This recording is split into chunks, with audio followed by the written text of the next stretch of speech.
শুরুতেই আমার প্রাণপ্রিয় শিক্ষার্থীবৃন্দকে পরন্ত বিকেলের শুভেচ্ছা অভিনন্দন। আজকে আমি শেখ আসাদুজ্জামান পারভেজ হাজির হয়েছি ইংরেজির একটি অত্যন্ত গুরুত্বপূর্ণ টপিক আর্টিকেল এই বিষয়টি নিয়ে আলোচনা করার জন্য। এটি অত্যন্ত গুরুত্বপূর্ণ বিষয়। তোমরা প্রিয় শিক্ষার্থীবৃন্দ, তোমরা একটা বিষয় দেখবে, ইংরেজিতে এমন কোনো সেন্টেন্স তোমরা পাবে না বা খুবই কম সংখ্যক সেন্টেন্স আছে যেগুলোতে আর্টিকেলের ব্যবহার হয় না।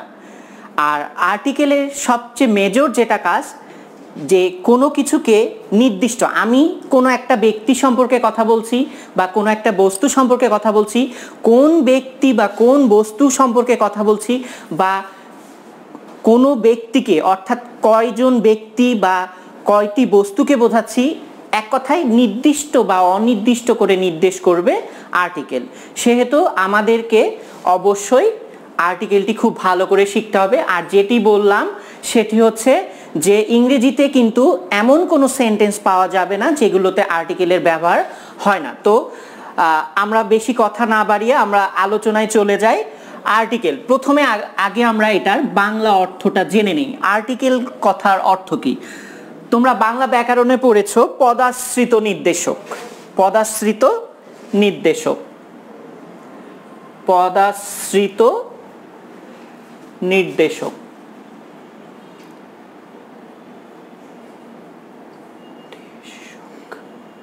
পদাশ্রিত নির্দেশক।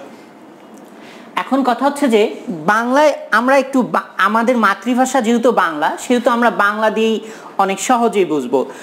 পদাশ্রিত নির্দেশক বলতে তোমরা যেমন জানো টি, টা, খানি, খানা, গুলো, গুলি, এগুলোর কাজ কি? এগুলো কোনো কিছুকে নির্দিষ্ট করে বোঝায়। যেমন আমরা যদি বলি আমি ছেলেটিকে চিনি, ছেলেটিকে চিনি, তাহলে বোঝা যাচ্ছে যে আমি নির্দিষ্ট, আমি পৃথিবীতে যত ছেলে আসে সব ছেলেকে বলিনি, আমি নির্দিষ্ট একজন ছেলেকে বলেছি। তো সেহেতু তাহলে আমরা আর্টিকেল বলতে ঠিক বুঝি এমন কিছু শব্দ যেগুলো কি করবে, কোনো কিছুর পূর্বে বসে নির্দিষ্ট করে বোঝাবে। এখন আর্টিকেল আসলে এবার আমরা আগে জানবো আর্টিকেল কয় ধরনের। আর্টিকেল হচ্ছে মূলত দুই ধরনের। আর্টিকেল দুই ধরনের। আর আর্টিকেল কার পূর্বে বসবে এটা আমরা পরে জানবো। আগে আমরা আর্টিকেলের একটু ক্লাসিফিকেশনটা একটু জেনে নেই। আর্টিকেল হচ্ছে দুই ধরনের। একটা number one, definite article. Definite article. আর একটা হচ্ছে ইনডেফিনিট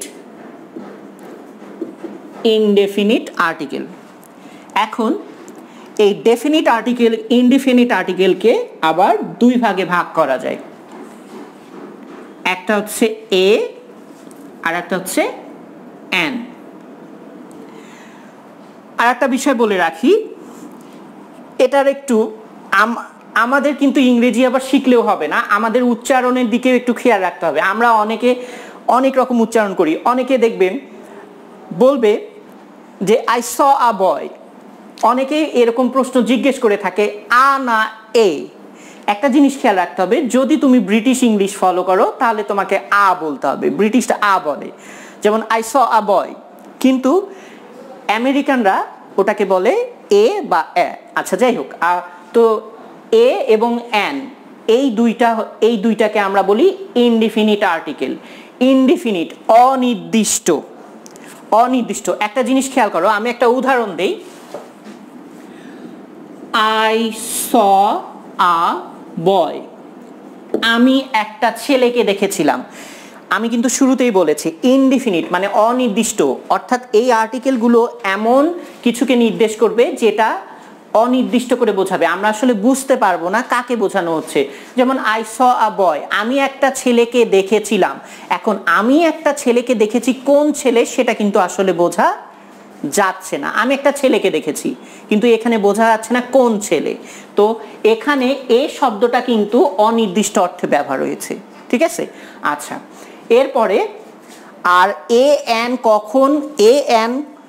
কখন কোথায় ব্যবহার হবে এটা আমরা ডিটেলস যখন রুলস আলোচনা করব, তো রুলস বা নিয়ম আলোচনা করার সময় আমি তখন তোমরা বুঝতে পারবে যে আমরা আসলে এখানে কেন এ ইউজ করেছি, কেন এন ইউজ করিনি।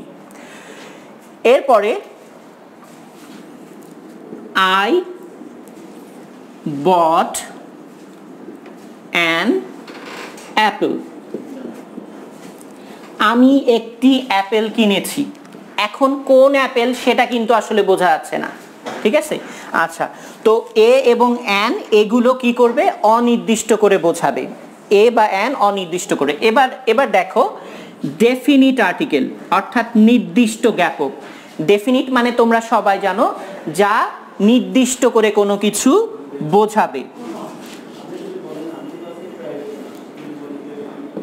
ডেফিনিট আর্টিকেল, এটাকে আমরা দি বলি, অনেকে আবার দা বলি। এখন তফাৎ কি দেখো, তফাৎ হচ্ছে এরকম,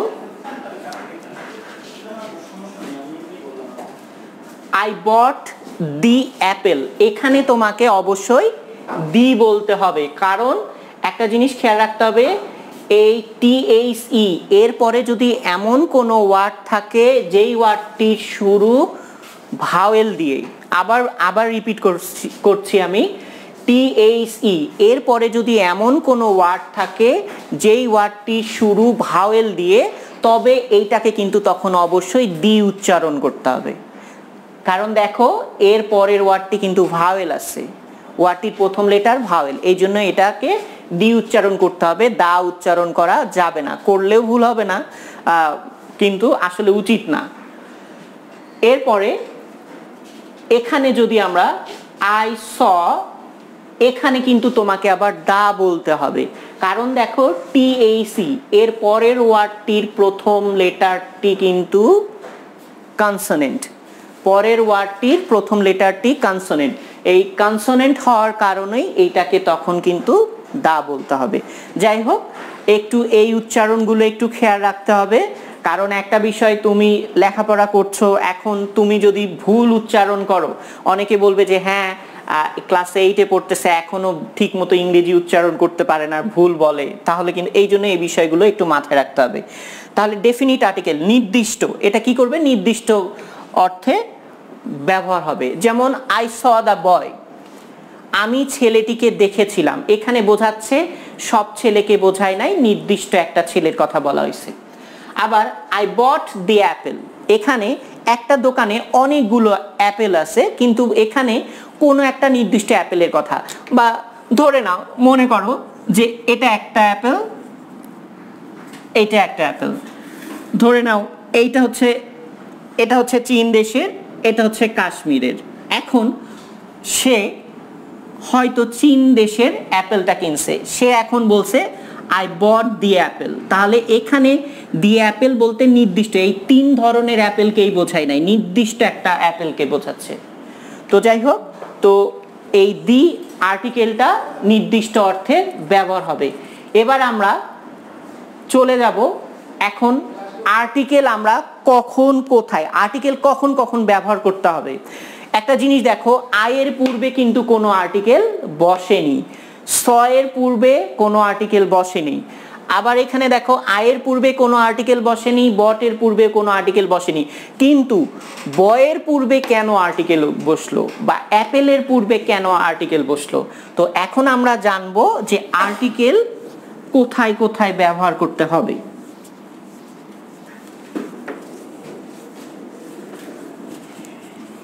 একটা জিনিস খেয়াল রাখবে, আর্টিকেল আমরা ছোটবেলা থেকেই পার্টস অফ স্পিচ পড়ে আসছি। তোমাকে যদি কেউ বলে যে আর্টিকেল কোন কোন পার্টস অফ স্পিচ, তুমি খেয়াল রাখবে আর্টিকেল অ্যাডজেক্টিভের মধ্যে পড়ে। Article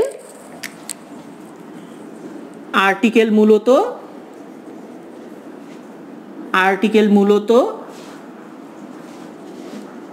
adjective. আমরা ছোটবেলা থেকে অনেকে এটাকে অ্যাডজেক্টিভ উচ্চারণ করছি, ওটাও ঠিক আছে, সমস্যা নাই। আর্টিকেল মূলত অ্যাডজেক্টিভ। আচ্ছা, এখন তোমরা এটা থেকে অবভিয়াসলি বুঝতে পারতেছো যে তাহলে এই আর্টিকেল কোথায় বসতে পারে।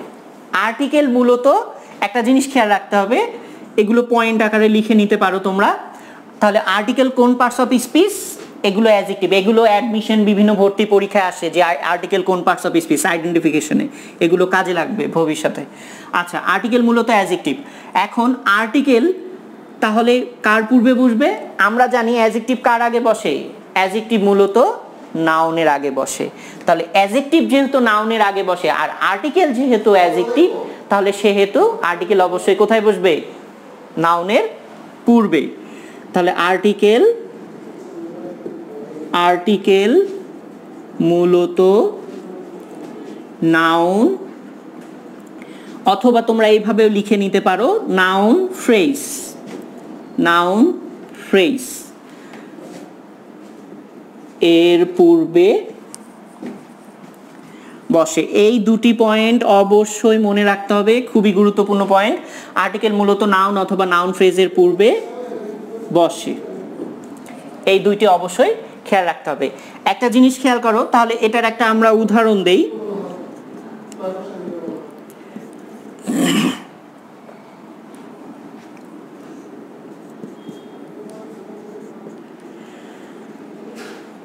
I know the person। একটা জিনিস খেয়াল করো, এখানে পারসন শব্দটা কি? এখানে পারসন শব্দটা হচ্ছে নাউন। দেখো তো আর্টিকেলটা কার পূর্বে বসেছে? একদম ওই পারসন নাউনের পূর্বেই কিন্তু বসেছে। আর্টিকেলটা কিন্তু একদম পারসন নাউনের পূর্বেই বসেছে এবং বসে পারসনকে নির্দেশ করতেছে, বা আমরা তীর দিয়ে এভাবেও দেখাতে পারি। তাহলে আর্টিকেল শব্দটা নাউনের পূর্বে বসে এই যে নাউনকে নির্দিষ্ট করে বলছে আমি ব্যক্তিটিকে চিনি। তাহলে পৃথিবীতে বর্তমানে জনসংখ্যা হচ্ছে 743 কোটির উপরে। এখানে কিন্তু সব মানুষকে বোঝায় না, এখানে নির্দিষ্ট একজন ব্যক্তিকে নির্দেশ করতেছে, বলছে আমি ওই ব্যক্তি বা অমুক ব্যক্তিটাকে চিনি। তাহলে এখানে পারসন নাউনটার আগে দি হলো। তাহলে আর্টিকেল দেখো কার পূর্বে বসছে? নাউনের পূর্বে। এরপরে আমি কিন্তু দেখো পাশে স্ল্যাশ চিহ্ন, বা এটাকে আমরা অনেকে অবলিক চিহ্ন বলি, তো এটাকে স্ল্যাশ বা অবলিক বললেই হবে, ব্রিটিশরা স্ল্যাশ বলে। তো দেখো আমি এই স্ল্যাশ চিহ্নটা দেওয়ার পরে এখানে কিন্তু আবার নাউন ফ্রেজ লিখছি। এখন নাউন ফ্রেজটা কি আমরা একটু খেয়াল করি। I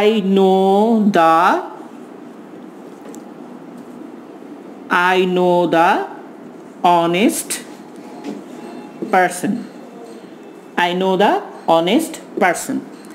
এইটা হলো নাউন ফ্রেজ। আচ্ছা, তোমরা নিশ্চয়ই বুঝতে পেরেছো যে আসলে ফ্রেজ কি। তোমরা একটু ভালো করে উপরের আগের উদাহরণটার সাথে এটা একটু কম্পেয়ার করে দেখো, কম্পেয়ার করে দেখলেই বুঝতে পারবে আসলে ফ্রেজ কি। দেখো এখানে পারসন হচ্ছে নাউন, একটা ওয়ার্ড ছিল, একটা ওয়ার্ড, কিন্তু এখানে দেখো এই পারসনের আগে যে দি বসছে, এখানে পারসন একটা ওয়ার্ড, কিন্তু দেখো এখানে পারসনের সাথে কিন্তু আর একটা ওয়ার্ড আছে, পারসনের সাথে এখানে আর একটা ওয়ার্ড আছে। আমি সহজভাবে বলি, ফ্রেজ মানে হচ্ছে একগুচ্ছ শব্দ সমষ্টি। আবার রিপিট করছি আমি, ফ্রেজ হচ্ছে একগুচ্ছ শব্দ সমষ্টি। সমষ্টি মানে কি? আমরা জানি যখনই দুইটা বা তিনটা জিনিস একসাথে হয় তখন ওটাকে বলে সমষ্টি। এখানে দেখো পারসন এবং অনেস্ট, এই দুইটাকে একসাথে মিলে কিন্তু একটা ব্যক্তিকে বোঝাচ্ছে। ধরে নাও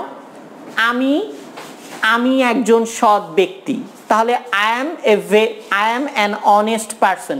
এখানে পারসন এবং অনেস্ট দুইটা মিলেই কিন্তু কাকে বোঝাচ্ছে?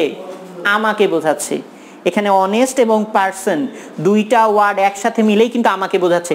তাহলে এখানে দুইটা শব্দ একসাথে ব্যবহার হলো না, এই জন্য এটাকে আমরা বলবো শব্দ সমষ্টি।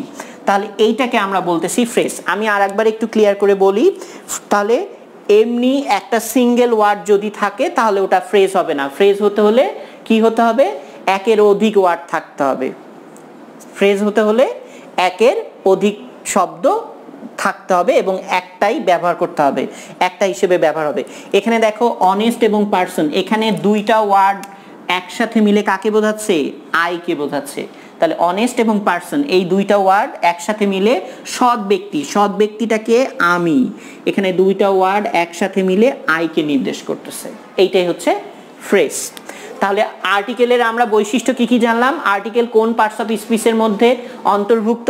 আর্টিকেল মূলত অ্যাডজেক্টিভের অন্তর্ভুক্ত, ঠিক আছে, আর্টিকেল অ্যাডজেক্টিভের অন্তর্ভুক্ত। আর আর্টিকেল কার আগে বসবে? নাউন অথবা নাউন ফ্রেজের পূর্বে বসবে। এবার বুঝতে পারছো যে আমরা কেন এই যে নো ভার্বের আগে বা হচ্ছে এই যে আই এগুলোর পূর্বে কেন আর্টিকেল ইউজ করলাম না? এবার নিশ্চয়ই বুঝতে পারছো, কারণ আর্টিকেলের কাজই হচ্ছে নাউন অথবা নাউন ফ্রেজের পূর্বে ব্যবহার হবে। আর্টিকেল কখনো কোনো অ্যাডভার্বের আগে, আর এরপরে আমরা ডিটেলস ডিসকাস করব। কিছু কিছু ক্ষেত্র আছে যে কখনো অ্যাডভার্বের পূর্বে বসবে, এগুলো কিছু বিষয় আছে, এগুলো আমরা পরে ডিসকাস করব।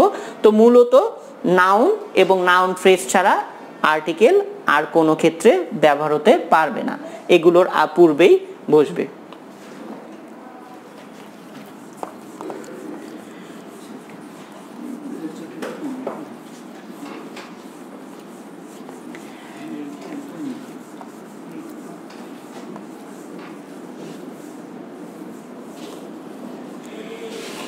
শুরুতেই আমরা আর্টিকেলের যে দুটি ভাগ আমি দেখিয়েছি, ইনডিফিনিট আর্টিকেল, ডেফিনিট আর্টিকেল, শুরুতেই আমরা ইনডিফিনিট আর্টিকেল আলোচনা করব। ইনডিফিনিট আর্টিকেলের যে ব্যবহারের কিছু সেক্টর রয়েছে সেগুলো, যে ইনডিফিনিট আর্টিকেল আমরা আসলে কোথায় কোথায় ব্যবহার করব। যেমন তোমরা এগুলো রুল হিসেবে লিখে নিতে পারো। রুল 1, প্রথমে আমরা আগে একটু বেসিক নিয়মগুলো আলোচনা করি। যেমন প্রথমে একটা জিনিস খেয়াল করো, আমরা ছোটবেলা থেকে শিখে আসছি যে এ ব্যবহার হবে কখন? এ ব্যবহার হবে যে শব্দগুলোর শুরুতে কনসোনেন্ট থাকবে সেগুলো। আর অ্যান ব্যবহার হবে কখন? যে শব্দগুলোর শুরুতে ভাওয়েল থাকবে সেগুলো। একটা জিনিস খেয়াল রাখতে হবে, ইংরেজিতে ভাওয়েল কিন্তু দুই ধরনের। ইংরেজিতে ভাওয়েল দুই ধরনের। একটা যেটা আমরা জানি সেটা হচ্ছে যে পিওর ভাওয়েল, যেগুলো পিওর ভাওয়েল মোটামুটি 5টি, এ, ই, আই, ও, ইউ। এবং আরেকটি কি আছে তোমরা সবাই জানো, সেমি ভাওয়েল, ডাব্লিউ এবং ওয়াই। ডব্লিউ কিন্তু না, ডাব্লিউ, ডাব্লিউ অথবা ডাব্লিউ এবং ওয়াই, এই দুইটি হচ্ছে সেমি ভাওয়েল। এগুলোকে কেন সেমি ভাওয়েল বলে? দেখো, ডাব্লিউ শব্দটা যদি তোমরা উচ্চারণ করো, ভাঙো, এখানে দেখো দুইটা ইউ আছে, এখানে কিন্তু কোনো কনসোনেন্ট নেই, এখানে দুইটি ভাওয়েল আছে, এই জন্য এটাকে আমরা বলি সেমি ভাওয়েল। আবার দেখো ওয়াই, ওয়াই কে ভাঙো, ও এবং আই, এখানে এটাও দুইটা ভাওয়েল নিয়ে গঠিত, এই জন্য এগুলোকে আমরা বলি সেমি ভাওয়েল।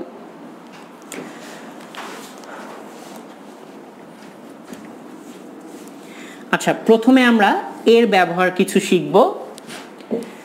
যেমন প্রথম রুল কি আমি বলছি, তোমরা পারলে লিখে নিবে। যে প্রথম নিয়মটি কি, যে যদি কোনো শব্দের শুরুতে কনসোনেন্ট থাকে, যদি কোনো শব্দের শুরুতে কনসোনেন্ট থাকে, তবে আমরা ওই শব্দটির পূর্বে এ ব্যবহার করব।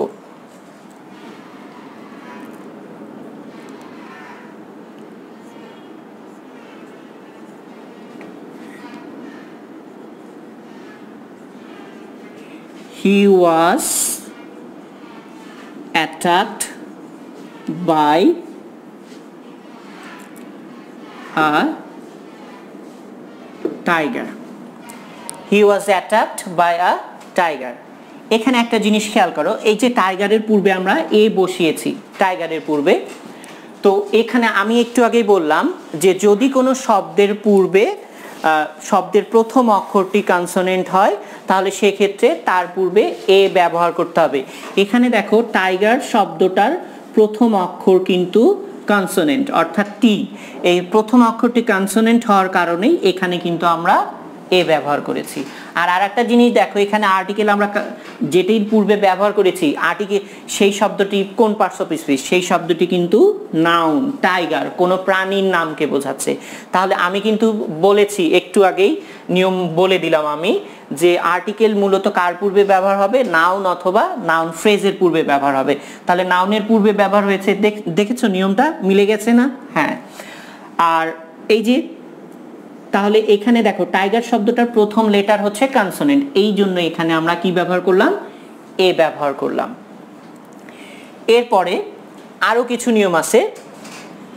যেমন এটা আমরা দেখলাম হচ্ছে নাউনের পূর্বে ব্যবহার হয়েছে। এবার যদি আমরা ফ্রেজের কথা চিন্তা করি, হি ওয়াজ অ্যাটাকড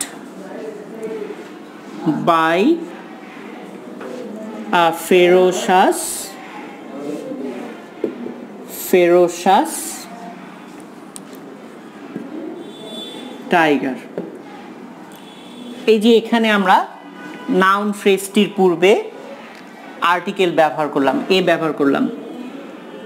এখানে অনেকেই ভুল করে থাকে। একটা জিনিস খেয়াল করবা, এখানে যখন আমরা নাউনের পূর্বে আর্টিকেল বসাচ্ছি তখন কিন্তু আমাকে জাস্ট নাউনটাকেই ফলো করতে হবে। এখানে আমরা যে নাউনের পূর্বে আর্টিকেল বসিয়েছি, এখানে আমাদেরকে ঠিক নাউনটাকেই ফলো করতে হয়েছে। কিন্তু দেখো এখানে আমরা কিন্তু এক্স্যাক্ট নাউনের পূর্বে কোনো আর্টিকেল বসাচ্ছি না।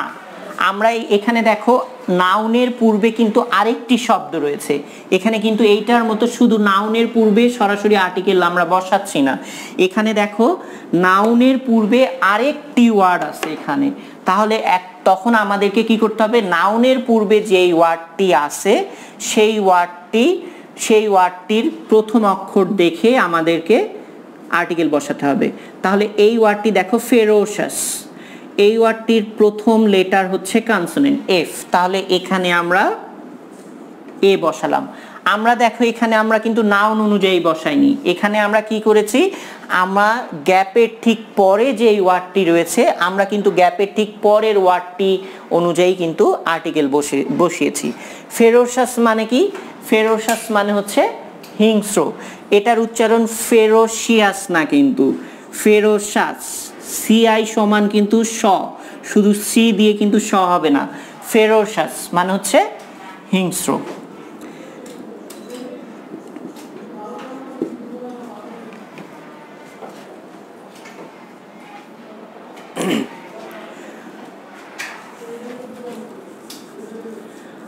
আচ্ছা, এরপরে নিয়ম, আরেকটা নিয়ম, নেক্সট নিয়ম, যে আমরা জানি যে যদি কোনো শব্দের শুরুতে এইচ থাকে, যদি কোনো শব্দের শুরুতে এইচ থাকে এবং সেই এইচটি যদি উচ্চারিত হয় তবে ওইটার পূর্বে আমরা এ ইউজ করব।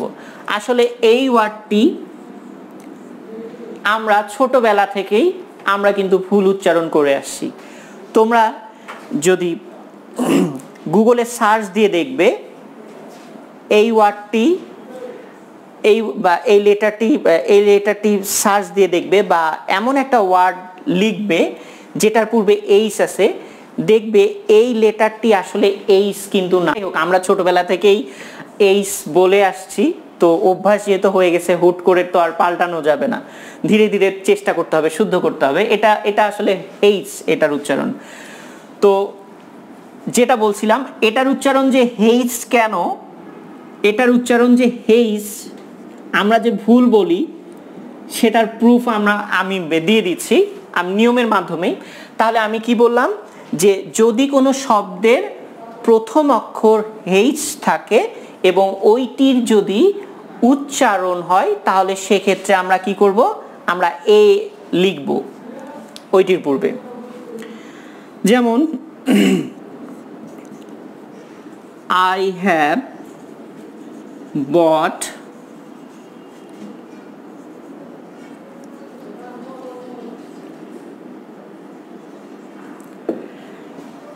এখানে দেখো আমি কি বললাম, যদি কোনো শব্দের শুরুতে এইচ থাকে এবং সেটি যদি উচ্চারিত হয় তবে তার আগে আমরা এ লিখব।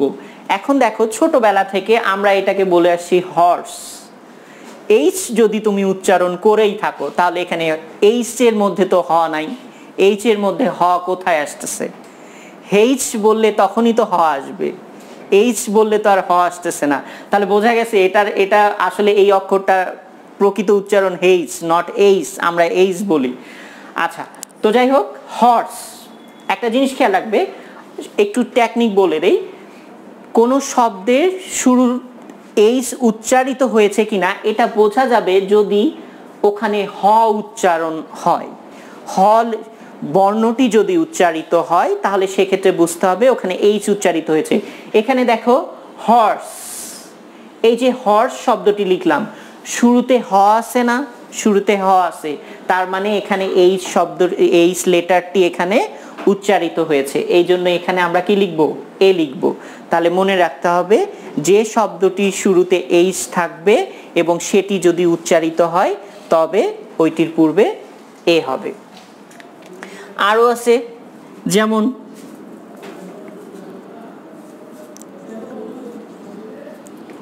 she has dash hen। আচ্ছা এখানে দেখো, এখানেও কিন্তু hen,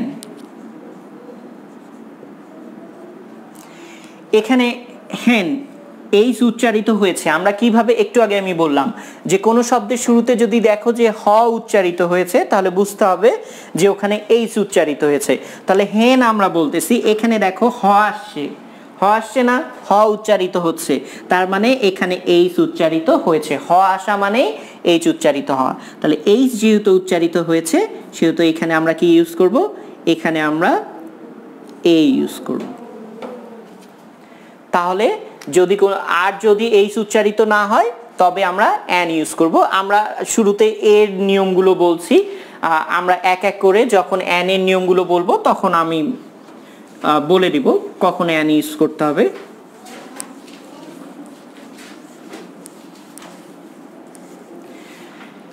এরপরে আরেকটি নিয়ম, এরপরে রুল নাম্বার 3।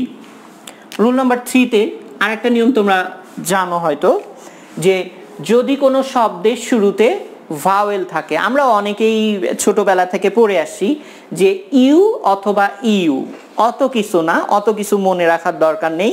তোমরা শুধু মনে রাখবে যে যদি কোনো শব্দের শুরুতে ভাওয়েল থাকে এবং ভাওয়েলটি যদি ইউ ইউ বর্ণের মতো উচ্চারিত হয়, যদি কোনো শব্দের শুরুতে ভাওয়েল থাকে এবং ভাওয়েলটি যদি ইউ এর মতো উচ্চারিত হয় তখন আমরা সেখানে এ ব্যবহার করব। আমরা সবাই জানি এই নিয়মটা একটু ব্যতিক্রম, আমরা সবাই জানি যে ভাওয়েল থাকলে কি হয়, ভাওয়েল থাকলে সেক্ষেত্রে ওইটার পূর্বে অ্যান ব্যবহার করতে হয়, কিন্তু এটা কিন্তু ব্যতিক্রম। আবার বলছি, ভাওয়েল থাকলে আমরা সেখানে, যেমন আই বট অ্যান অ্যাপেল, এখানে দেখো এ ভাওয়েল, এই জন্য আমরা অ্যান ইউজ করেছি। কিন্তু আমরা নর্মালি জানি যে ভাওয়েল থাকলে অ্যান হয়, কিন্তু এইটা হচ্ছে ব্যতিক্রম। ভাওয়েল থাকলে এ হবে কখন, মনে রাখতে হবে যখন ওইটার উচ্চারণ ইউ এর মতো হবে, ওইটার উচ্চারণ ইউ এর মতো। তাহলে আমি যেটা বললাম, অনেক বইয়ে বা বিভিন্ন জায়গায় দেখবে ওখানে বলা আছে যে ইউ ইউ অথবা ইডাব্লিউ এগুলোর উচ্চারণ যদি ইউ এর মতো হয় তাহলে আমরা সেখানে এ ইউজ করব। তোমাদের ওগুলোই স্পেসিফিকলি মনে রাখার দরকার নাই, তোমরা মনে রাখবে যে ভাওয়েলের উচ্চারণ ইউ এর মতো হলেই সেক্ষেত্রে ওখানে আমরা এ লিখব। যেমন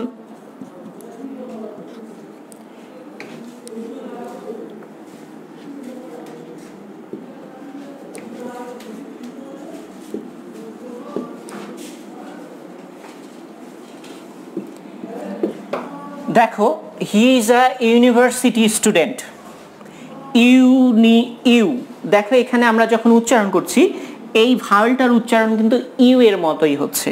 তাহলে এখানে ইউ এর মতো যেহেতু উচ্চারণ হচ্ছে সেহেতু এখানে আমরা কি লিখব, এ লিখলাম। তাহলে মনে রাখতে হবে ভাওয়েল থাকলেই যে সেখানে অ্যান হবে এটা কিন্তু না, ভাওয়েল থাকলেই যে সেখানে অ্যান হবে এটা না। তাহলে ভাওয়েল থাকলে কখন আমরা এ ইউজ করব, যখন ওই ভাওয়েলটার উচ্চারণ এই ইংরেজি লেটার ইউ এর মতো হবে তখন।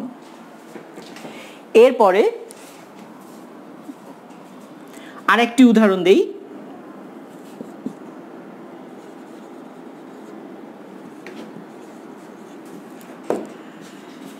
এখানেও দেখো এই শব্দটি শুরু হয়েছে কিন্তু একটি ভাওয়েল দিয়ে।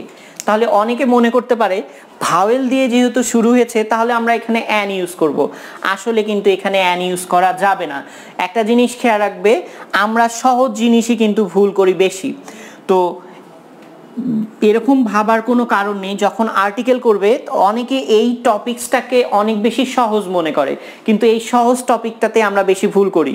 দেখা যাচ্ছে যে একটা গ্যাপের পরে একটা ওয়ার্ড আছে, ওটা শুরুতে ভাওয়েল আছে, আমরা তাড়াহুড়ো করে আমরা ওখানে অ্যান বসাই দিই। কিন্তু যখনই আর্টিকেল আমরা করব আমাদেরকে খুব যত্ন সহকারে মনোযোগ সহকারে দেখতে হবে যে আসলে এই সব নিয়মগুলোই মাথায় রাখতে হবে। এখানে দেখো এটার উচ্চারণ ইউ, এটার মানে হচ্ছে ভেরি, আমরা ভেড়া মহিলা ভেরি আর কি, যেটা মহিলা ভেড়া আর কি যেটা। আচ্ছা দেখো ইউ, এটার উচ্চারণ কিন্তু কি হচ্ছে, এই ইংরেজি ইউ লেটারের মতো হচ্ছে, এই জন্য এখানে আমরা ই ভাওয়েল থাকা সত্ত্বেও আমরা এখানে অ্যান ইউজ করব না, এখানে আমরা এ ইউজ করব।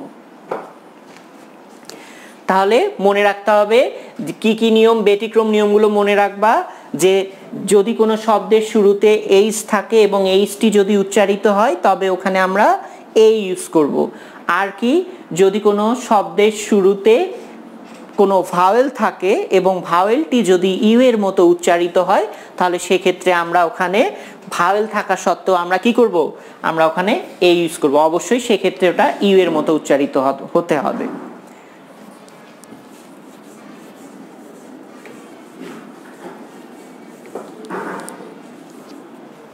এরপরে নেক্সট নিয়ম, এ বা এন এর আরো কিছু ব্যবহার রয়েছে। যেমন অপরিচিত ব্যক্তিকে যদি আমরা নির্দেশ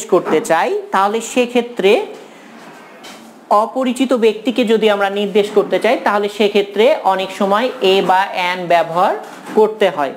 যেমন একটা জিনিস খেয়াল রাখবে, মনে করো তোমার বাসায় তোমার আব্বুকে খুঁজতে কোনো একজন ব্যক্তি আসছে, তো তুমি ওই ব্যক্তিটাকে চেনো না। এখন তুমি যখন দরজা খুলে দিলে তুমি তখন তাকে বলতেছো যে আপনি কাকে চান। সে বলল বা উনি বলল যে তোমার আব্বুর সাথে দেখা করতে চাই। তো তুমি তার নাম জিজ্ঞেস করলে, উনি বলল যে হচ্ছে আমার নাম অমুক। তুমি বললে যে আমার বাবা তো বাসায় নেই, বাবা বাসায় এলে আমি বাবাকে বলে দিব যে হচ্ছে অমুক আসছিল আপনার সাথে দেখা করতে। এখন ধরো ওই ব্যক্তিটাকে কিন্তু তুমি চেনো না, তোমার বাবা যখন বাসায় ফিরছে তুমি তখন তোমার বাবাকে এখন বলতেছো এ মিস্টার কামাল। দেখো মিস্টার কামাল, আমরা এই নিয়মটা অনেকে জানি না। Came to meet you. আচ্ছা, বা আজান দিচ্ছে, আমরা একটু বিরতি দেই। আচ্ছা, তো একটা জিনিস দেখো, যে ব্যক্তিটা এসেছিলেন সেই ব্যক্তিটাকে কিন্তু তুমি চেনো না। তোমার বাবা শুধু ওই ব্যক্তিটা তোমাকে তার নাম বলছে যে তোমার বাবাকে আসলে বলবে যে অমুক ব্যক্তি দেখা করতে এসেছিল। তো তুমি তোমার বাবা যখন বাসায় এসছে তুমি তোমার বাবাকে বলছো যে mister Kamal came to meet you, বলছে মিস্টার কামাল তোমার সাথে দেখা করতে এসেছিল। এখানে কিন্তু আমরা যখন অর্থ করব আমরা কিন্তু একজন বলতে পারবো না। এগুলো আসলে কিছু স্পেসিফিক নিয়ম। যখন অপরিচিত কোনো ব্যক্তিকে আমরা নির্দেশ করতে চাই তাহলে সেক্ষেত্রে আমরা ওখানে এ বা এন ব্যবহার করি। আচ্ছা, তাহলে এখানে আমরা যেহেতু কনসোনেন্ট আছে সেহেতু এখানে আমরা এ, তাহলে এখানে এ মিস্টার কামাল বলতেই বোঝাচ্ছে যে যখন আমি বললাম যে মিস্টার কামাল, তার মানে আমার এই এ দেখেই বোঝা যাচ্ছে এই ব্যক্তিটা আসলে আমার কাছে অপরিচিত। তাহলে মনে রাখতে হবে যখন মিস্টার এবং মিসেস মিস যেটাই বলো, আবার বলতেছি নিয়মটা, যখন মিস্টার মিসেস মিস এই শব্দগুলো যখন অপরিচিত ব্যক্তিকে নির্দেশ করবে অবশ্যই তার আগে এ বা এন ব্যবহার করতে হবে। এগুলো যখনই অপরিচিত ব্যক্তি বা ব্যক্তিকে নির্দেশ করবে, মিস্টার মিসেস এগুলো, তখনই কিন্তু তার পূর্বে এ বা এন ব্যবহার করতে হবে। আশা করি তোমাদের, আমি আমার সাধ্যমতো চেষ্টা করছি, আশা করি তোমাদের বুঝতে সমস্যা হচ্ছে না। বুঝতে সমস্যা হলে তোমরা কমেন্টে জানাবে, আমরা ওগুলো সলভ করে দেওয়ার চেষ্টা করব। এরপরে নেক্সট নিয়ম, রুল নাম্বার 4।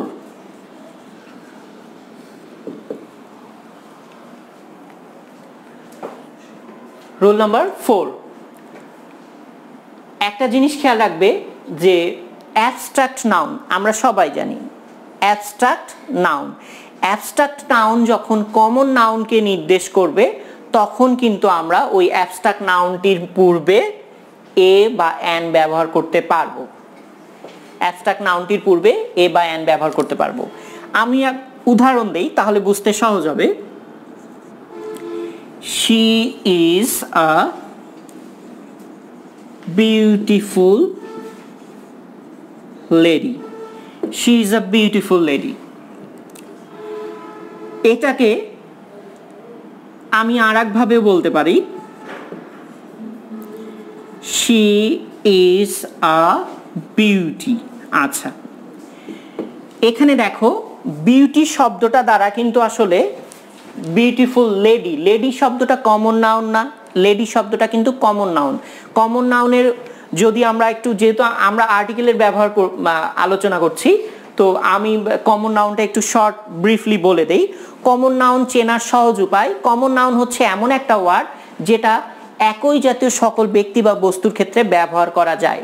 যেমন ধরে নাও তোমার সামনে 10 জন মহিলা আছে, তুমি 10 জন মহিলার ক্ষেত্রেও বলতে পারো you are a beautiful lady, you are an attractive lady, you are a fascinating lady, you are a beauteous lady। দেখো এই লেডি শব্দটা কিন্তু তুমি একের অধিক ব্যক্তি বা বস্তুর ক্ষেত্রে কিন্তু তুমি ব্যবহার করতে পারতেছো। অর্থাৎ কমন নাউন হচ্ছে এমন কোন শব্দ যে শব্দটা আমরা একই জাতীয় সকল ব্যক্তি বা বস্তুর ক্ষেত্রে ব্যবহার করতে পারবো। তো যাই হোক, she is a beautiful lady, তিনি একজন সুন্দর মহিলা। এখন এখানে দেখো she is a beauty, এখানে বিউটি বলতে এই পুরোটাকেই বোঝাচ্ছে বিউটিফুল লেডি। দ্যাট মিন্স এখানে বিউটি বলতে আমরা শুধু লেডিটাকে বলতে পারি। বিউটিফুল লেডি মানে কি? একজন মহিলাকেই বোঝাচ্ছে। তো ঠিক তেমন এখানে বিউটি শব্দটা কিন্তু পুরো কমন নাউনটাকে নির্দেশ করতেছে। তাহলে এরকম অ্যাবস্ট্রাক্ট নাউন যদি কমন নাউনকে নির্দেশ করে তবে তার পূর্বে আমরা এ বা অ্যান ব্যবহার করতে পারবো। এখন অ্যাবস্ট্রাক্ট নাউন কি? অ্যাবস্ট্রাক্ট কথার অর্থ হচ্ছে অতি ইন্দ্রিয়। অর্থাৎ আমরা জানি মানুষের ইন্দ্রিয় 5 প্রকার, তবে আর একটা আছে, সেটা হচ্ছে ষষ্ঠ ইন্দ্রিয়। তো যাই হোক, ষষ্ঠ ইন্দ্রিয় সবারই থাকে। তো কারো কারো ওই ইন্দ্রিয়র মানে অ্যাক্টিভ না, কারো কারো অ্যাক্টিভ কম, কারো কারো অ্যাক্টিভ খুবই বেশি। আচ্ছা, তো এখন পঞ্চম ইন্দ্রিয়, এই পঞ্চম ইন্দ্রিয়ের মধ্যে 2টা ইন্দ্রিয়, একটা হচ্ছে দৃষ্টিশক্তি, একটা হচ্ছে স্পর্শ শক্তি। অ্যাবস্ট্রাক্ট নাউন কি? যেটা তুমি চোখ দিয়ে দেখতে পারবে না, হাত দিয়ে ধরতে পারবে না, সেটা হচ্ছে অ্যাবস্ট্রাক্ট নাউন। আবার বলছি আমি, অ্যাবস্ট্রাক্ট নাউন কি? যেটা তুমি চোখ দিয়ে দেখতে পারবে না এবং হাত দিয়ে স্পর্শ করতে পারবে না। এই যে এই মার্কার পেনটা দেখো, এটা আমি আমার চোখ দিয়ে দেখছি এবং আমি আমার হাত অর্থাৎ স্পর্শও করতে পারছি। তার মানে এটা কি অ্যাবস্ট্রাক্ট নাউন? এটা অ্যাবস্ট্রাক্ট নাউন না, এটা কিন্তু অ্যাবস্ট্রাক্ট নাউন না। আচ্ছা, এটা কোন নাউন এটা আমরা পরে আলোচনা করব।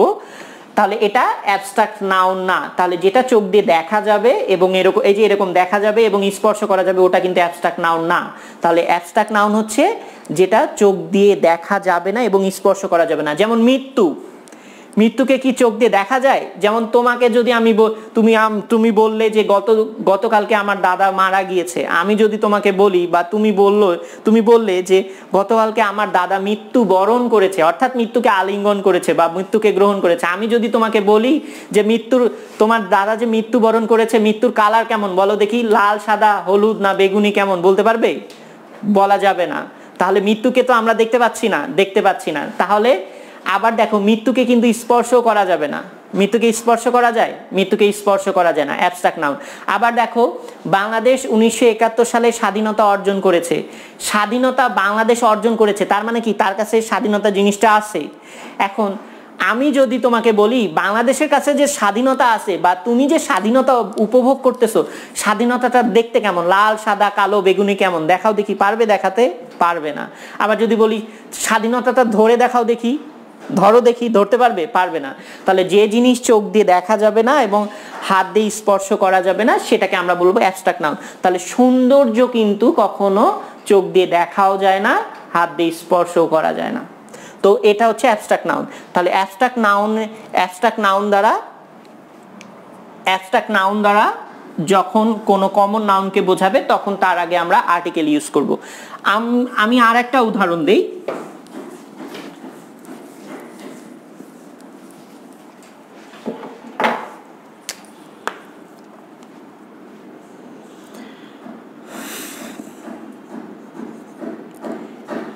They laugh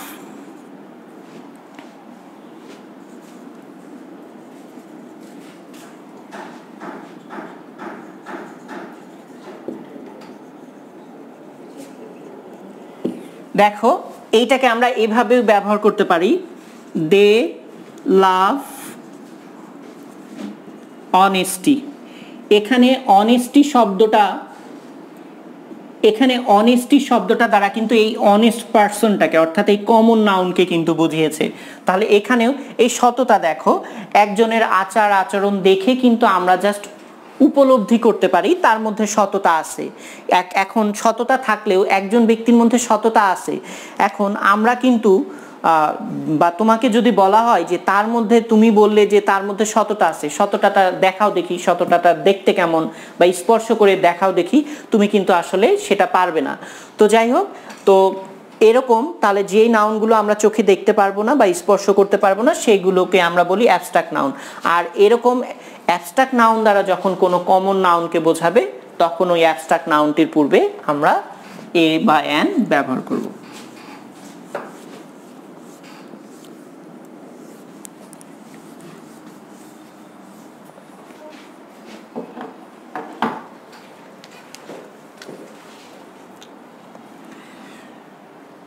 এরপরে next rule,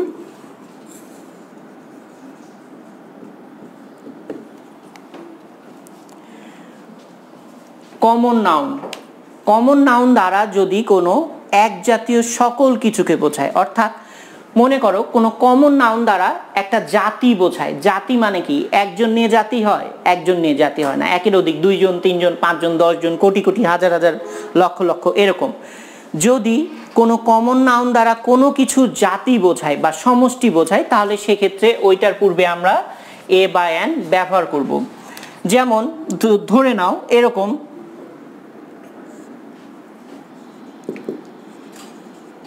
tiger is a very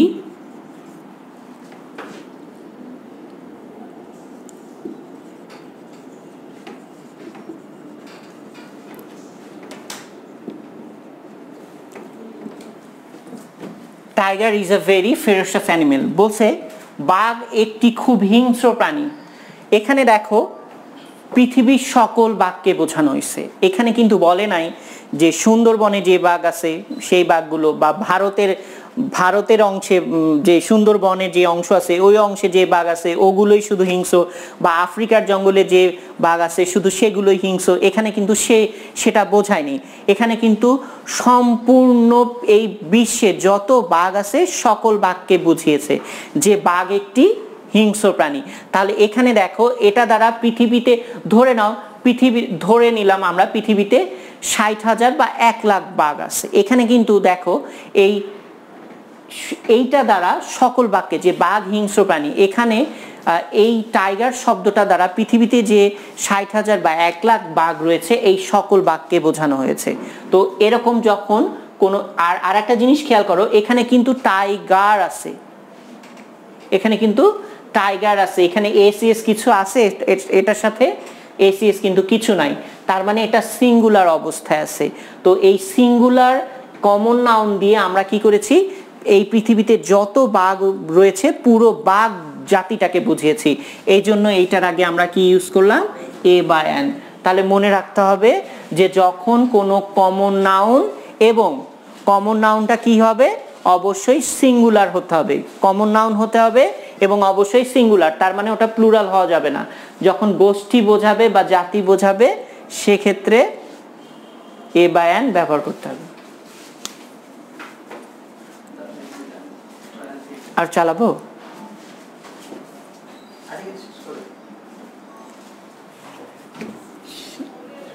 article শেষ।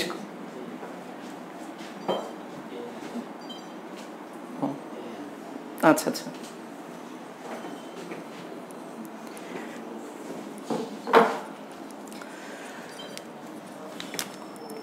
এরপরে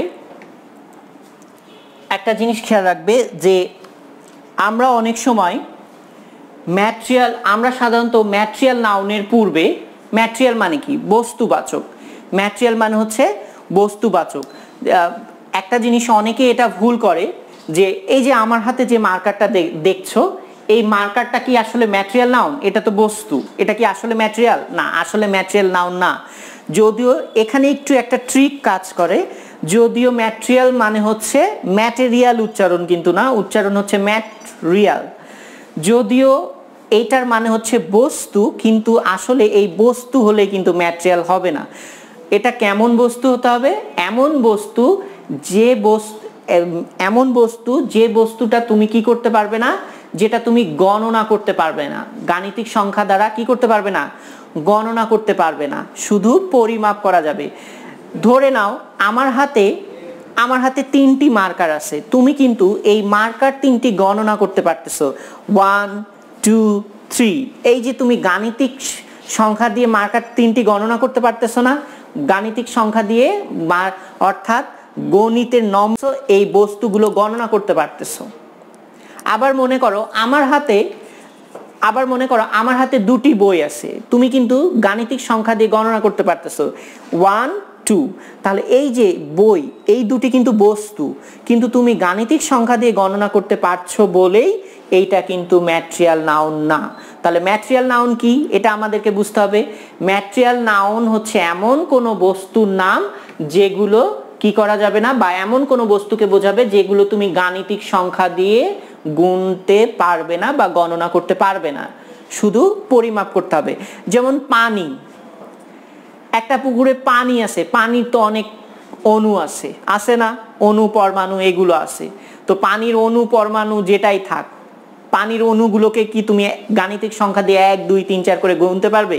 কখনোই পারবে না। পানিকে কিন্তু 1 2 3 4 করে গণনা করা যায় না। আবার তেলকেও কিন্তু 1 2 3 4 এরকম করে কিন্তু গণনা করা যায় না। তো এরকম আরো আছে, যেমন মনে করো তুমি হচ্ছে চাল, ছোট ছোট ক্ষুদ্র ক্ষুদ্র যেগুলো বস্তু কণা রয়েছে, যেমন চাল, চিনি, বালি, এগুলোকে কিন্তু গণনা করা যাবে না। তো যাই হোক, এগুলোকে কিন্তু কি করা যাবে না, এগুলোকে গণনা করা যাবে না। তাহলে যেগুলোকে গণনা করা যাবে না সেই সকল বস্তুকে আমরা বলবো ম্যাটেরিয়াল নাউন। তাহলে ম্যাটেরিয়াল নাউন কি, এমন বস্তু হতে হবে যেগুলো আমরা গণনা করতে পারবো না গাণিতিক সংখ্যা দিয়ে। এখন একটা জিনিস খেয়াল রাখতে হবে, এই ম্যাটেরিয়াল নাউনের পূর্বে, তাহলে যেহেতু গণনা করতে পারবো না, তাহলে এ এন ব্যবহার করার কোনো প্রশ্নই আসে না, এটাই তো আমরা জানি।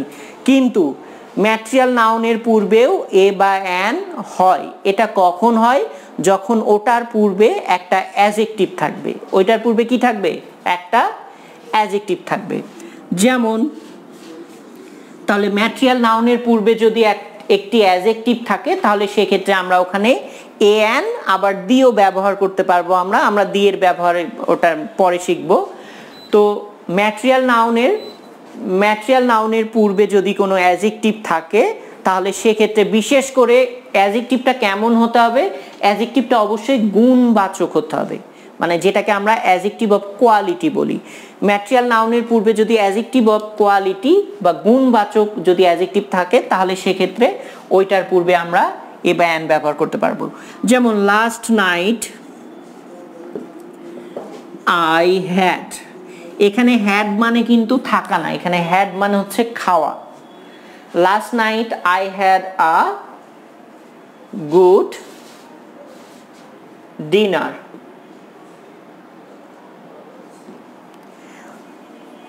Last night I had a good dinner. এই যে এখানে ডিনার শব্দটা, বা এটাকে আমরা সহজভাবে বলতে পারি, যদি কোনো খাবারের নামের পূর্বে কোনো গুণবাচক অ্যাডজেক্টিভ থাকে, তাহলে তার পূর্বে এ বা এন হয়। এখানে দেখো ডিনার শব্দটি, এখানে ডিনার শব্দটির আগে গুড, এখানে কিন্তু গুণবাচক একটি অ্যাডজেক্টিভ রয়েছে। এই গুণবাচক অ্যাডজেক্টিভ থাকার কারণেই কিন্তু আমরা এখানে কি ব্যবহার করলাম? এ বা এন ব্যবহার করলাম। তাহলে যখনই এরকম ম্যাটেরিয়াল নাউনের পূর্বে কি হবে, ম্যাটেরিয়াল নাউনের পূর্বে কোনো অ্যাডজেক্টিভ গুণবাচক অ্যাডজেক্টিভ থাকবে। এই গুণবাচক অ্যাডজেক্টিভ বা গুণবাচক অ্যাডজেক্টিভ থাকলে ওর পূর্বে আমরা এ বা অ্যান ব্যবহার করব। এরপরে রুল নাম্বার 6, রুল নাম্বার 6 এ যেটা, তোমরা কিছু পদবিবাচক বা ডেজিগনেশন বাচক কিছু অ্যাব্রিভিয়েশন জানো, সংক্ষিপ্ত রূপ, এগুলো নিয়ে এবার একটু আলোচনা করি। এই যে পদবিবাচক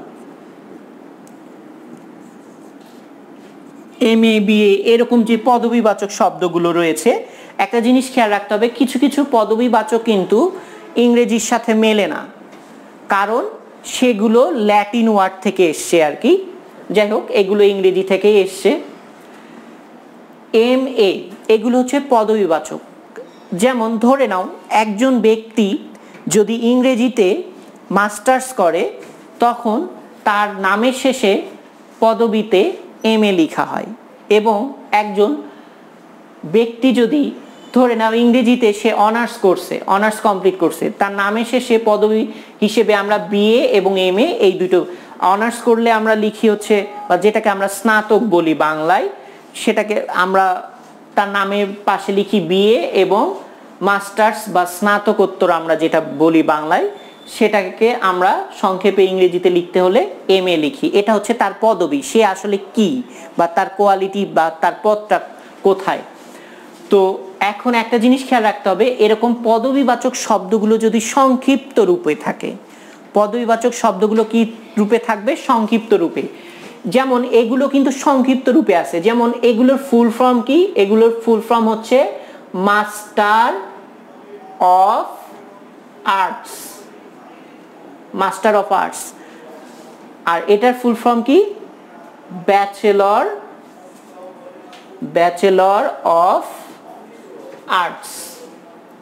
তাহলে একটা জিনিস খেয়াল করো, যে এরকম পদবিবাচক শব্দ যদি সংক্ষিপ্ত রূপে থাকে, তার পূর্বে আমরা কি করব? এ বা অ্যান ইউজ করব। এখন কোথায় এ, কোথায় অ্যান, আমি দুটি সেন্টেন্স দিয়ে এটি বোঝাই দিচ্ছি।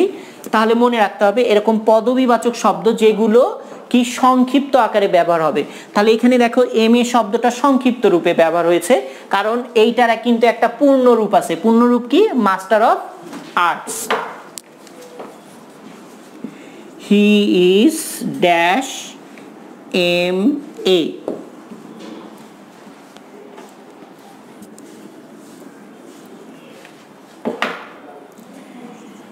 She is dash BA. তাহলে এখানে দেখো, এখানে পদবিবাচক শব্দগুলো দুইটি কিন্তু সংক্ষিপ্ত আকারে ব্যবহার হয়েছে। মাস্টার অফ আর্টসের মাস্টার অফ আর্টস আমরা অত বড় না লিখে শর্ট করে সংক্ষিপ্ত রূপে লিখেছি MA। আবার দেখো ব্যাচেলর অফ আর্টস এত বড় না লিখে আমরা কি সংক্ষিপ্ত রূপে লিখেছি BA। এখন দেখো MA, এখন এখানে আমরা এ লিখবো নাকি অ্যান লিখবো, আমরা বুঝবো কিভাবে? সহজভাবে মনে রাখবে, এরকম পদবিবাচক শব্দের প্রথম লেটারটা ভাওয়েলের মতো উচ্চারণ হলে অ্যান, কারণ আমরা এটা সাধারণ নিয়ম, আমরা সবাই জানি ভাওয়েল হলে অ্যান আর কনসোনেন্ট হলে এ। তাহলে এরকম পদবিবাচক শব্দের, সংক্ষিপ্ত শব্দের প্রথম অক্ষরটির উচ্চারণ বা লেটারটির উচ্চারণ যদি ভাওয়েলের মতো হয়, তাহলে ভাওয়েল হলে অ্যান। তাহলে এম, একটা জিনিস দেখো, এম যখন তুমি উচ্চারণ করতেছো কেমন আসতেছে, এটাকে আমরা দুইভাবে লিখতে পারি, এম অথবা ইএম। তো এখানে দেখো, তাহলে যখন প্রথম লেটারটির উচ্চারণ ভাওয়েলের মতো হচ্ছে এম বা এম, ঠিক আছে, এম। এখানে দেখো এ আছে না, এটা তো ভাওয়েল, এটা ভাওয়েল, তার মানে এটার শুরুটা কেমন উচ্চারণ হয়েছে? ভাওয়েলের মতো। এই ভাওয়েলের মতো উচ্চারণ হওয়ার কারণে এখানে আমরা লিখলাম এন। এরপরে দেখো এইটার উচ্চারণ বি এ, বি। যদি আমরা বি শব্দটাকে আমরা যদি ভাঙাই, এভাবেই মনে করো লিখি, মৌমাছি যেটা, এভাবেই যদি লিখি, দেখো এখানে বি শুরুর লেটারটা কি আছে? শুরুর লেটারটা কিন্তু কনসোনেন্ট আছে। এই শুরুর লেটারটা কনসোনেন্ট থাকার কারণে এখানে আমরা এ লিখলাম।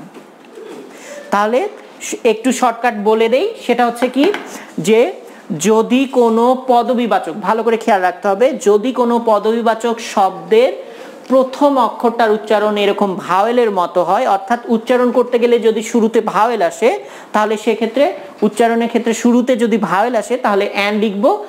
আর যদি পদবিবাচক শব্দটার প্রথম অক্ষরটা উচ্চারণ করতে হলে শুরুতে যদি এরকম কনসোনেন্ট আসে, এরকম এখানে দেখো কোনো শুরুতে কোনো ভাওয়েল নাই, কিন্তু শুরুতে কিন্তু বি কনসোনেন্ট আসে, তাহলে এরকম কনসোনেন্ট আসে তাহলে সেক্ষেত্রে এ লিখবো। এবার আমরা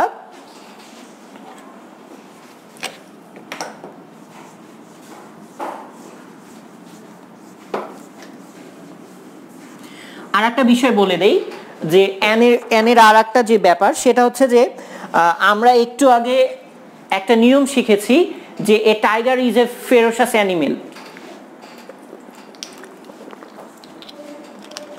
আমি একটু আগে বললাম যে সিঙ্গুলার কমন নাউন দ্বারা একটা জাতি বোঝাবে, সিঙ্গুলার কমন নাউন দ্বারা জাতি বোঝাবে, তাহলে আমরা ওখানে এ বা অ্যান, আমি কিন্তু তখন বলেছিলাম ওখানে কিন্তু আমরা এ বা অ্যান ইউজ করতে পারবো।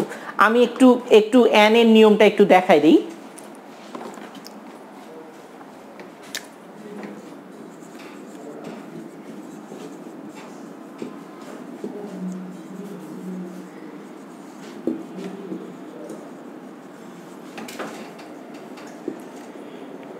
এখানে আমি একটা হাইপেন দিয়েছি কারণ এটা হচ্ছে কম্পাউন্ড অ্যাডজেক্টিভ। আচ্ছা, এখন দেখো এলিফ্যান্ট বলছে হাতি একটি বিশাল শরীরের অধিকারী প্রাণী। হাতি একটি বিশাল শরীরের অধিকারী প্রাণী। একটা জিনিস খেয়াল করো, শুধু কি বাংলাদেশে যে হাতিগুলো থাকে সেগুলো কি বিশাল শরীরের? সেগুলোকে বলা হয়নি। এই পৃথিবীতে যত বিশাল শরীরে যত হাতি রয়েছে সব হাতি কিন্তু বিশাল শরীরের অধিকারী। তাহলে এখানে elephant is a big body animal, হাতি একটি বিশাল শরীরের অধিকারী। এখানে কিন্তু এই হাতি দ্বারা পৃথিবীতে যত হাতি রয়েছে সব হাতিকে বোঝানো হয়েছে যে হাতি একটি বিশাল শরীরের অধিকারী প্রাণী। তাহলে এখানে নির্দিষ্ট কোনো হাতিকে বোঝায় নাই, সব এই বিশ্বের সব হাতিকে বোঝাইছে। তাহলে এই যে এই শব্দটা দ্বারা আমরা কিন্তু একটা জাতিকে বোঝালাম, কিন্তু এবং এখানে দেখো এটা হচ্ছে সিঙ্গুলার। আমি কিন্তু বলছি কমন নাউন হতে হবে এবং সিঙ্গুলার হতে হবে, তাহলে এটা দ্বারা পৃথিবীতে সব হাতিকে বোঝাচ্ছি, তার মানে এটা কমন। এবং দেখো এটার পরে কোনো এস কিছু নেই, তার মানে সিঙ্গুলার। তাহলে কমন নাউন সিঙ্গুলার, এই জন্য এটার পূর্বে আমরা কি লিখবো? এ বা অ্যান লিখবো। এখন কি লিখবো? এ লিখবো? এ লিখবো না, এ লিখবো না। কেন এ লিখবো না? কারণ এই যে এখানে কিন্তু একটা কি আছে? ভাওয়েল আছে। এটা কি? ভাওয়েল। এই ভাওয়েল থাকার কারণে আমরা এখানে কি লিখলাম? অ্যান লিখলাম। ঠিক আছে? তাহলে কমন নাউন মনে রাখতে হবে, কমন নাউন হতে হবে, অর্থাৎ এক জাতীয় সকল পৃথিবীতে যত আছে সব বোঝাবে, তাহলে কমন নাউন। এবং সিঙ্গুলার, তাহলে সেক্ষেত্রে আমরা এ বা অ্যান ইউজ করব।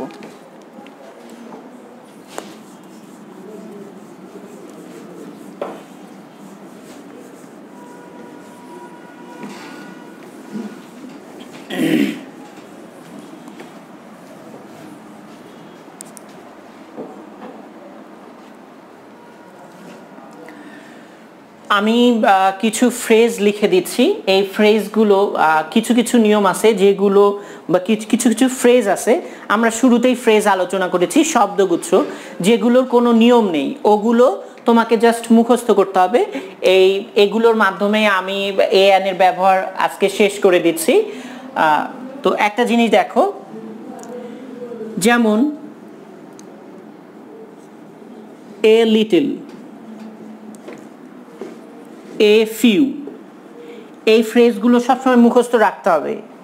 যেই ফ্রেজগুলো এখন লিখে দিব এই ফ্রেজগুলো মুখস্থ রাখতে হবে, ট্রুলি মুখস্থ। এগুলোর পূর্বে আর্টিকেলে যখনই এগুলোর ব্যবহার হবে তুমি নিশ্চিন্তে ওগুলোর পূর্বে এ বা অ্যান লিখে দিবে। তা আচ্ছা, এ লিটল, এ ফিউ,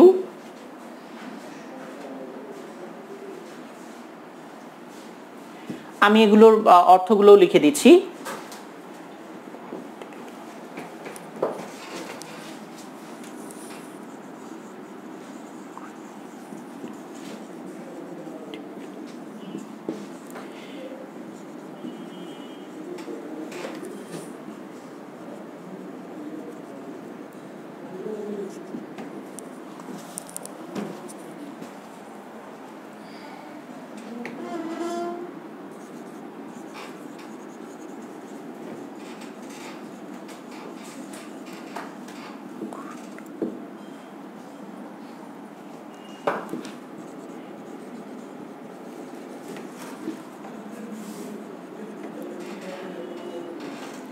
কি মনে হচ্ছে যে নাম্বারের পূর্বে গুড হিউজ এগুলো দিলেই হয়ে যাবে?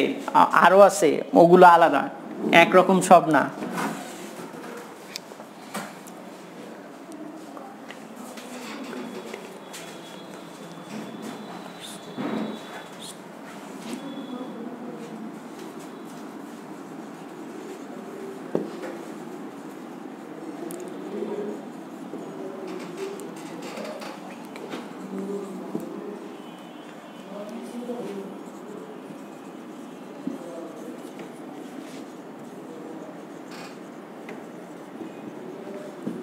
আমি উপরে লিখছি, যেহেতু নিচে গেলে তোমাদের হয়তোবা দেখতে সমস্যা হবে, আমি উপরে লিখছি।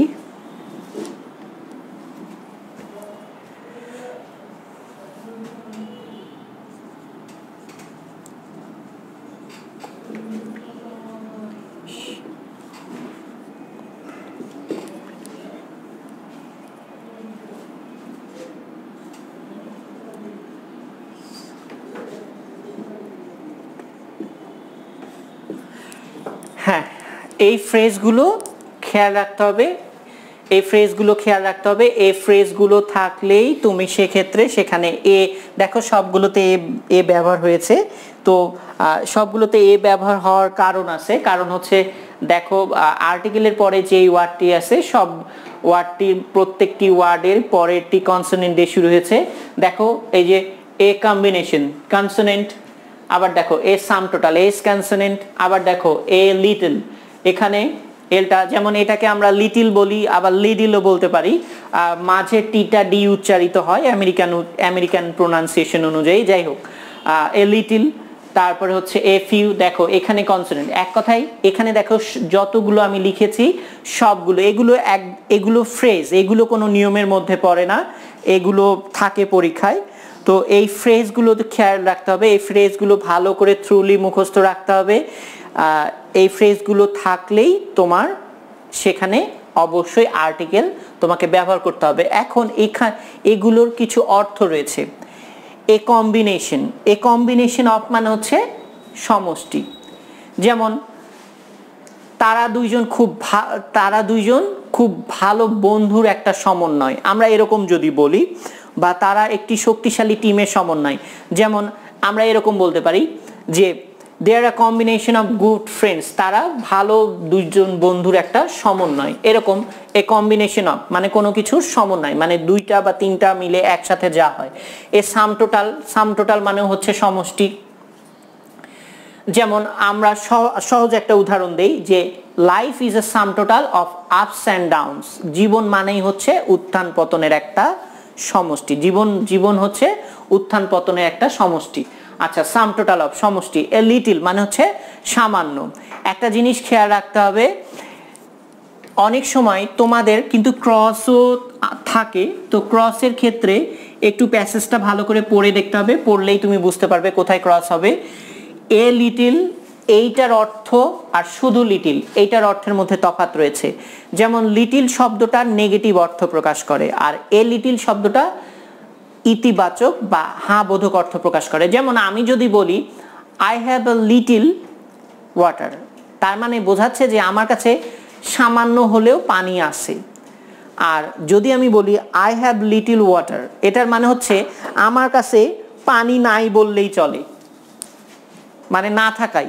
তো এই লিটিল শব্দটা, শুধু লিটিল শব্দটা নেগেটিভ অর্থে ব্যবহার হয়, আর এর আগে যখন এ দিবে তখন হ্যাঁ বোধক অর্থে। আবার ফিউ শব্দটা যেমন I have few friends in the class, I have few friends in the class, ক্লাসে আমার কম সংখ্যক ফ্রেন্ড আছে।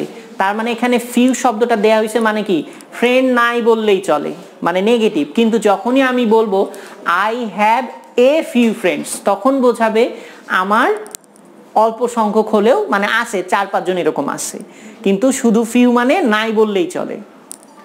এরপরে গুড ডিল মানে হচ্ছে প্রচুর পরিমাণ। আবার কিন্তু এই ডিল আবার আলাদা অর্থে ব্যবহার হয় যদি আমরা এই ডিলটা কি করি, যদি আমরা এই ডিল আলাদা শব্দে ব্যবহার করি তাহলে এ গুড ডিল অফ মানে প্রচুর পরিমাণ। এ গ্রেট ডিল অফ ওই একই কথা, প্রচুর পরিমাণ। হিউজ নাম্বার অফ প্রচুর সংখ্যক। গুড নাম্বার অফ পর্যাপ্ত সংখ্যক। গুড নাম্বার অফ পর্যাপ্ত সংখ্যক, এ লার্জ নাম্বার অফ অনেক সংখ্যক, এ বিগ অ্যামাউন্ট অফ প্রচুর পরিমাণ, আ লার্জ অ্যামাউন্ট অফ প্রচুর পরিমাণ। তো এইগুলো হচ্ছে ফ্রেজ, এই ফ্রেজগুলো খুব ভালোভাবে শুরুই মুখস্থ করতে হবে। আশা করি এতক্ষণ যা আলোচনা করলাম তোমাদের সেটা বোধগম্য হয়েছে। যদি কারো কোনো এ বিষয়ে কোনো সমস্যা থাকে কমেন্টে জানাবে, ইনশাল্লাহ নেক্সট ক্লাসে দেখা হবে নতুন কোনো টপিকস নিয়ে। এবং এই পুরাতন টপিকসে যদি কোনো সমস্যা থাকে আমি নতুন টপিকস আলোচনার পূর্বে এই পুরাতন তোমাদের সমস্যাগুলো নিয়ে আলোচনা করার চেষ্টা করব। সবাইকে ধন্যবাদ, সবাই ভালো থাকবে, সুস্থ থাকবে, আল্লাহ হাফিজ।